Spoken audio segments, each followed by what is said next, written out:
Stone crushers యజమానిని బెదిరించి నగదు వసూలు చేశారనే కేసులో వైసీపీ నేత విడుదల గోపి కస్టడీ పిటిషన్పై అలాగే బెయిల్ పిటిషన్ పైన కూడా విజయవాడ ఏసీబీ కోర్టులో వాదనలు ముగిశాయి. న్యాయస్థానం తీర్పు రిజర్వ్ చేసింది.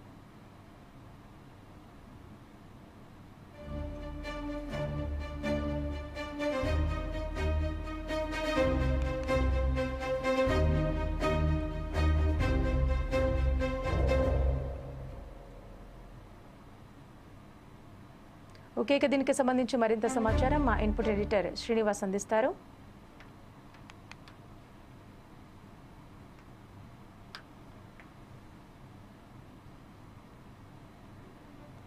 స్టోన్ క్రషర్స్ యజమానిని బెదిరించి నగదు వసూలు చేశారనే కేసులో వైసీపీ నేత విడుదల గోపి కస్టడీ పిటిషన్పై అలాగే బెయిల్ పిటిషన్ పైన కూడా విజయవాడ ఏసీబీ కోర్టులో వాదనలు ముగిశాయి. న్యాయస్థానం తీర్పు రిజర్వ్ చేసింది.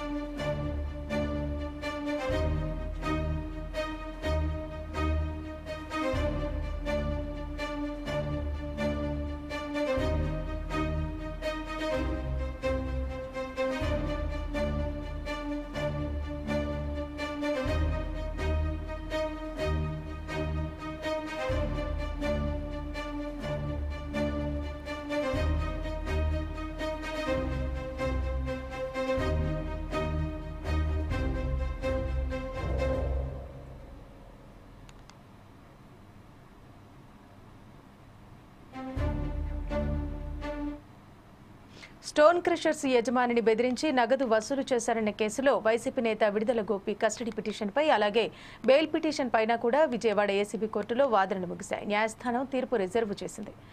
దీనికి సంబంధించి మరిన్ని వివరాలు మా ఇన్పుట్ ఎడిటర్ శ్రీనివాస్ అందిస్తారు. శ్రీనివాస్, చెప్పండి. ఏదైతే స్టోన్ క్రషర్ కేసుకు సంబంధించి ఏదైతే వైసీపీ అధికారంలో ఉన్న సందర్భంగా